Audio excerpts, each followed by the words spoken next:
Okay, everybody, let's do the grading review. Here's some grades we got back previously. I just wanted to review these and recap these. Here's the 7 on the Spider-Man Power Blast from 1994 Marvel Universe, my collection. I have the full set. So that was the first card we got graded. Then we got an Iron Man 7 from the same Power Blast set of Marvel Universe 1994. And then we got an 8 on the Gambit Power Blast. That was a higher grade, much nicer card, I believe. Could have got a 9 in my opinion, but I'm new to this, so we'll see. Hoping for 10s here. I have 9 new cards submitted through the hobby box of Marvel Masterpieces 2024 Platinum from Upper Deck. So hopefully we'll get some 10s on those. Now let's get to the real grades from the new cards. We've got 16 we submitted here. So the first one was a Ghost Rider, and this was pretty disappointing.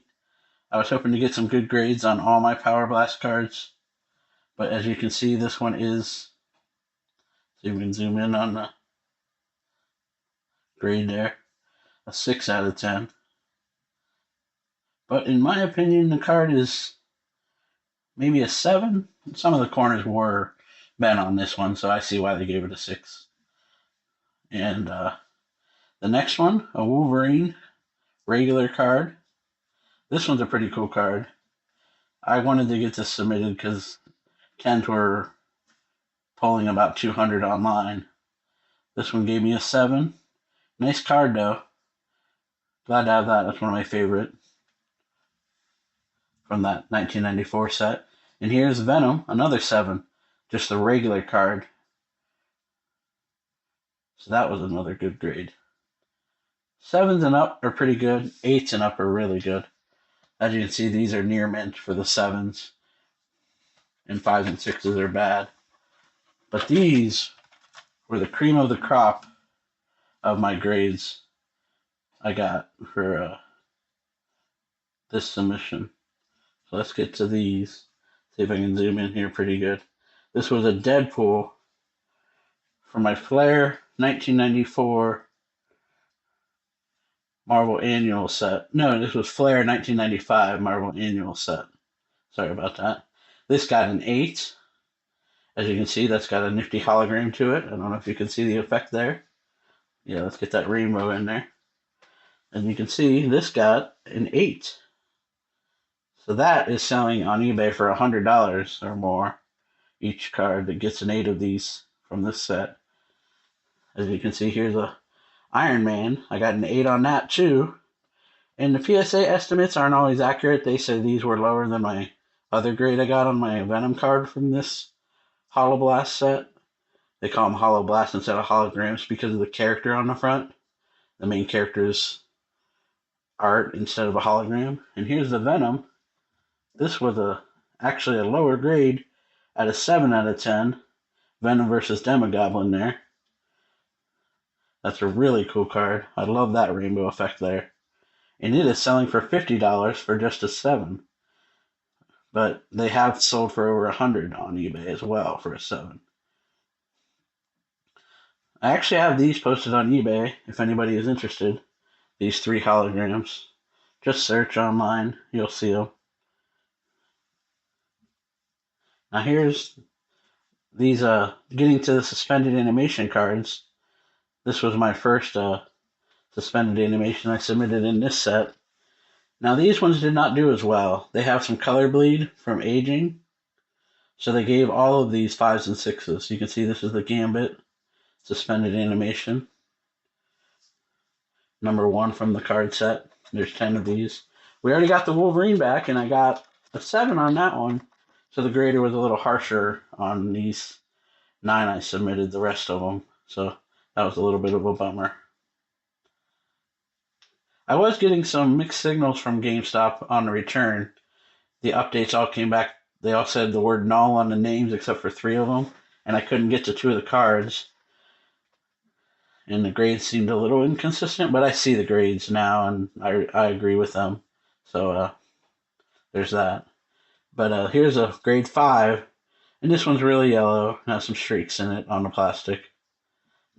This one I wished I would have got a 7 or an 8 on this Invisible Woman, but I see some streaks on the plastic. This had no color bleed that I could see. It was clear, perfectly clear. Got a 6 on this. Some of these they're saying are worth $25, even at grade 6 for the suspended animation. The Thing they said was worth $25, the Spider-Man $10 or $12. Here's an Iron Man 1994 Marvel Universe suspended animation. Got a grade 5 on this. This one was really yellow, probably from the character bleeding into the rest of the plastic over the last 20, 30 years. Here's the Spider-Man, got a grade 6. This one they said is still worth $11, $12. I'm sure I could get more for it online. Maybe a couple, $15 to recoup. But I don't really want to sell the 1994 Marvel Universe set because I have the complete set. So I was hoping to get it all graded, but I'm not sure I will. At least I'll have all the premium cards graded, so I'm happy with that. Here's the Thing. This one the other day they said was worth $25 at grade 6. But they dropped the estimate down to $20. But they brought the other ones up. They said Spider-Man was only worth $2 or $4, and they brought it up to $11. So they had a total site revamp of their estimates, which was much better. It brought a couple of these cards' values up. I'm glad they did that and did some better revision on their estimates. Here's the Wolverine I got back from before. As you can see, I got a 7 on that one, so I was happy with that. But all these other suspended animations, I got 5s and 6s. Here's War Machine, 6. Not a very popular character, unfortunately. He's one of my favorites. I have issue number 1 and a good hologram we'll get to later in another episode when I finally submit the holograms from this set. The War Machine hologram is really cool in this set. It's a nice hologram. I'll probably do the Spider-Man and the Wolverine first. Here's Venom. This one was one of the more valuable cards after the estimate was revised. So we've got those 16 cards, 5s and 6s, but those Holo Blasts were really good. The Venom they estimated for $50. That's still low, I think, based on the eBay sales I saw. Some of them were $100 that have sold in the last year. And the grade 9s are selling for $200 to $300 for the grade 9s. So the grade 8 is pretty good on some of those cards. So I have them for sale on eBay. Check it out. Now let's get to the surprise we got in this grade. We've got 2 cards of the 16 cards that they did not do a grade for, and they said were miscut. And the game store owner at GameStop, the manager, told me miscuts could be worth more than regular cards. Now this is my Carnage Power Blast from 1994. I'll try not to move too much here. But they said it was a miscut. This one has no bent corners that I see. It's in really good shape, as you can see there. But look at the back. You can see, I think it's either, see that? Look at that. It's a little crooked on the bottom. I asked my friend who has this exact same set. The right side there looks like it's down a little bit on the cut, on the text there. So this could be a miscut that's worth something if they're not going to grade it. Misprints and miscuts can be worth a little more than the actual regular card for some collectors. You have to find the right collector. The grade 10s on those ones are worth $300, $350 on the Power Blast. Here's a Silver Surfer that was also miscut. This one said it was smaller than the regular size, so they wouldn't grade this. So unfortunately, I do not have all the suspended animations graded, even though that's a nice card, a little color bleed with the yellow, but looks like they cut off the board at the bottom. So thank you for tuning in. I'm going to do another episode once I get the next 5 cards back. I've got 5 cards submitted for the 92 Marvel Masterpieces Platinum Hobby Box I opened. Let's hope to get some good grades back from that, and we'll see if we get a 10 on that, because those are brand new cards. So I'll talk to you later. Thanks. Bye. Okay, everybody, Mike Deuce back again. Let's get to the grading reveal. I'm doing these from lowest grade to highest grade. I submitted 5 cards from Marvel Masterpieces 92 Platinum from the new Upper Deck set last year that came out in December.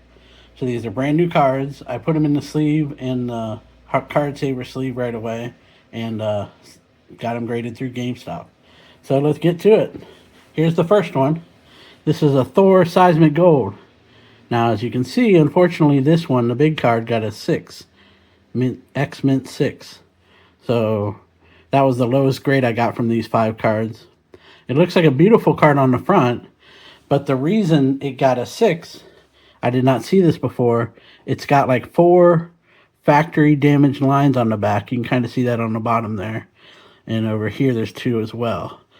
So you got to look at that in the back of these cards in Marvel Masterpieces 92 Platinum, because I did see this on my not Gem Mint 10, but the first red PMG I got of Quicksilver. We had cuts throughout the entire card on the front and back, similar in location. So let's get to the first 8. No 7s in this 5-card set. We got a Cage Metallurgy 8. So that's near mint to mint 8. So that's pretty good because Metallurgies are very rare cards. Even though it's not a 9 or a 10, it's still an 8. So you can see there was there's a nick at the top of that there, if you can see that, in the center off the paint. And I did notice this nick on the back there. You can see kind of there over the text, if you can see it. And there's another nick on the bottom. So the paint chips on that gave it an 8. But still a good grade. Now to the first 9 I've ever received. This is Black Cat variant cover, Rainbow, from Marvel Masterpieces 92 Platinum. You can see that's a beautiful card. It got a Mint 9. That's what it's called when it's a 9. A Mint 9. Great condition. You can see it's 5-V for the variant cover. Very glad to get that. Now, the 4th card, we got our second 9. So here we go. We have Cage again. These I got from the very first box. 2 Cage cards, a Metallurgy and a Blue Tracks. This is Mint 9 as well. So all 5 of these cards were from the first hobby box I ever opened. So this is 2024 Marvel Masterpieces 92 Platinum. And this was Cage number 17 Blue Tracks. Very good shape as well. Almost perfect. But here it is, the big money card for the actual grading. This is a Beast variant cover, Blue Tracks, got the Gem Mint 10, perfect shape. They call it gem because it's considered a diamond or, like a jewel, precious jewel. It's the highest grade any card can achieve. So check out that. The Blue Tracks is perfect. The back was perfect. The centering was perfect on this card with the lines. Can't beat that. And it's a good character. Beast from the X-Men, one of the top X-Men characters. You see that Blue Tracks on the back there? There's no damage on the back of the card. It's in pristine shape. So, that's our first Gem Mint 10 we ever got, guys. That's taken about... I started this in November, and it is now March. So, it took about 5 months. My 90s cards were not getting the grade I wanted. Most of them got 6 7s and a couple 8s. But these newer cards do grade better because they're not 30 years old from the 94 series. So that was pretty good. So we got these 5 cards graded. I have another set of 3 I'll do a reveal for from the old 94 set. And I'm getting 4 of these Marvel Masterpieces from the last year in the grading step as well right now. So those are some big cards I'm hoping to get another 10 on. Now check this out. I made a binder cover. You can see the Beast here, my Gem Mint 10 screenshot there. Marvel Masterpieces 92 Platinum. And look, to remind you guys, here's how you can store your PSA graded cards. These are Ultra Pro binder pages. And we'll go ahead and start in reverse order on these. So let's put the Beast here in this one for my first Gem Mint 10. We'll move on to the 9s. And I'm going to put the Black Cat here in number 2. See here. And Cage over here. Sometimes these are harder to get in than other pages. There we go. Now we're going to skip. Oh, we got 8. We're going to skip 7. Here's the Cage Metallurgy again, guys. Now, some of these cards could be worth a lot. The Rainbow Black Cat, Gemini said, could be worth 150 to 300. The Beast Blue Tracks could be worth 300 to 500, Gemini said. And I'm looking up these prices on price charting as well. But there is not much history on these. So, need to kind of just estimate. There we go. Let's skip page 7 here. These binder pages are very useful, and there's the 6. So this is where all my 6s will go. I'm planning on getting a lot of cards graded from the Marvel Masterpieces 92 Platinum set. So, these binder pages will work out great. Gotta make sure you don't have the second page behind it there. Kind of makes it difficult to put in. There we go. Okay, so there we go. The Thor 6. No 7s this time. The Cage Metallurgy grade 8. Cage and Black Cat grade 9. And the Beast variant cover grade 10. Thank you for tuning in. I'll get the Power Blast cards from the Marvel Universe 94 series to you with that reveal. Take care.